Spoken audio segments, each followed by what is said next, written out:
Thank you, Mr. Olo. And let me take this opportunity to also greet my fellow panelists, Dr. Tegan Bristow, Ms. Jane Mufumadi, Ms. Faye Shao, as well as your team there, or Zinat Nomeme, for organizing this. Let me share my presentation. I was saying earlier, I'm not used to waking up so early to do presentations. I hope that this is showing. Is it showing? Going to full screen mode. I hear better than seeing things clearly from my side, so I'm sure the panelists will confirm whether they can see it. They can see it. Okay. All right. So basically, what I'm going to talk about is media. That just means towards a media that supports heritage. In a nutshell, this is the work that I do.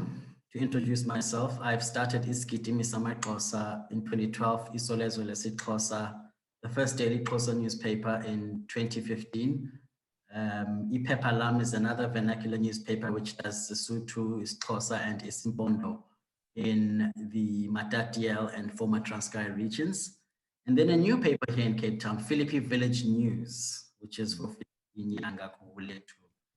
but it's all feel-good, positive stories written in the vernacular and in English. Then there's Science Stars, African Science Stars magazine, which I didn't include the cover here. We're working on the next edition, which goes to Botswana, Namibia, and all other parts of Africa. And we're considering doing a vernacular version of it. So this thing of language, when we speak of language, we're speaking of something that is not very, very innocent. It's something that's populated with intentions of its owner. It's something that can change or affect the manner in which someone perceives themselves. In what language do you dream in? In what language do you see yourself in? Black South Africans see themselves in English? Do they dream in English?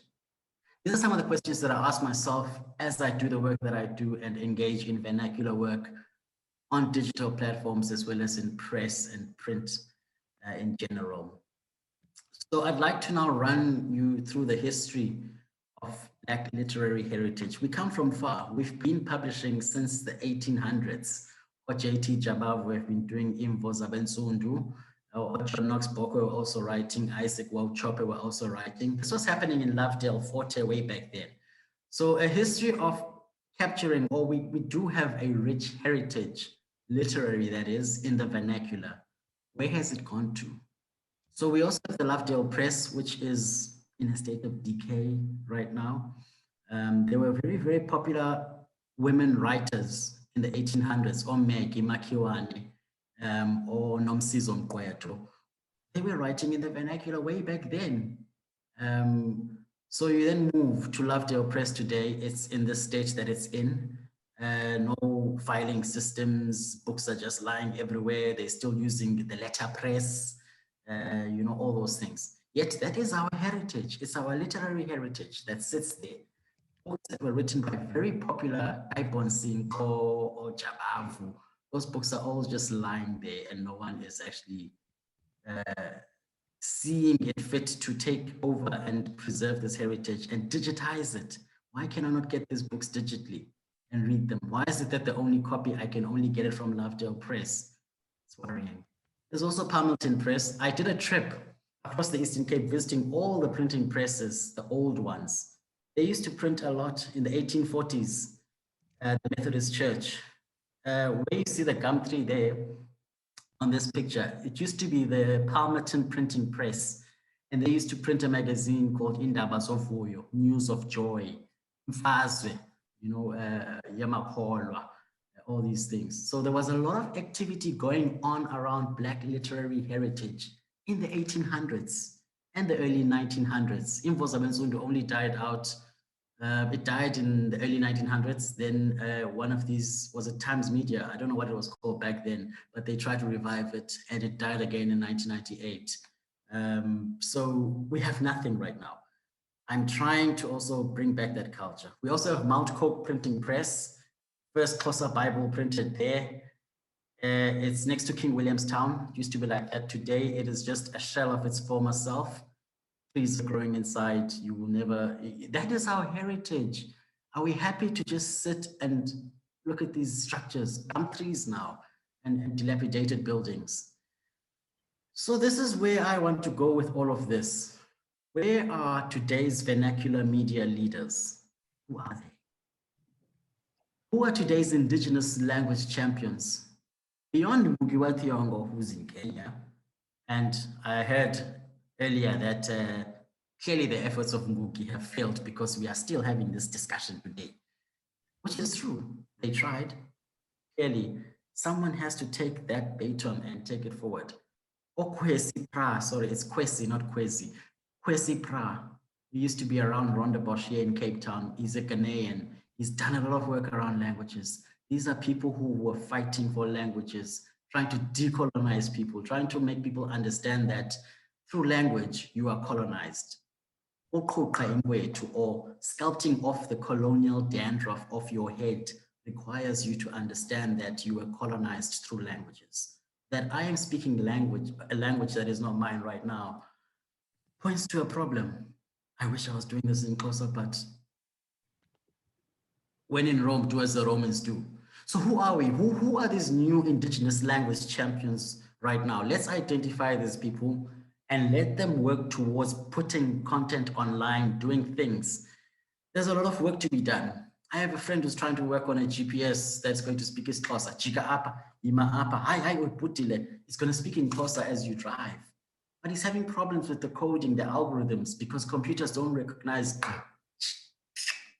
you know, how do you get a computer to read that and tell you, okay, this is what it is. It's GQ, it's GX, it's GC. So those are some of the things. There are opportunities there once we start talking Indigenous languages and taking that heritage to online. We need to find people who can work in those spaces. Big data is something that we're going to have to deal with in vernacular languages. We're going to have to put as many words, as much content online from our languages. And it's very easy. We can just start with Lovedale Press, which has all these books, digitize that content, get it online as soon as possible. That means we now have much more works that were written in our languages online, and it creates a vocabulary or a bank of Xhosa words that Google and all these other search engines can start working and mashing up and creating, you know, even autocorrect, you know, you can have an autocorrect. I'm tired of writing a whole document in isiXhosa and having all these red lines underneath the words. Every single sentence is red lines, red lines. Why can't I have an autocorrect, a Xhosa autocorrect? I don't want to switch off autocorrect, but I want to switch autocorrect in isiXhosa, and it corrects me and says, you spell it like this. We haven't got that. We don't have GPS systems in isiXhosa. We don't have vernacular coders. We don't have people who can code an entire website in the vernacular. We have a long way to go. And these are opportunities. It's not complaints. These are opportunities. But we need to identify the people who are going to do this. We have a rich heritage literary-wise, but we now need to find people who are going to create the new heritage. Because after our generation, what are we going to say we left behind for our languages? And we have access to the internet. You mean now, for our generation, when my child who's 14 looks at the internet 10 years later and there's nothing in existence, you mean our generation did nothing to develop our languages and put it online? There's a problem there, and we need to start working very actively, proactively, to put these things up there. What can we do to increase Indigenous languages literary output on digital platforms? That's something I already went through. And how do we revive a Black South African press? It doesn't have to be Black. An Indigenous language-based African press or African presence online. So we have a lot of work to do. And I think let me stop there by saying we have a lot of work to do. It is opportunities. Opportunities galore, and someone has to do it. It's not going to just happen. Thank you.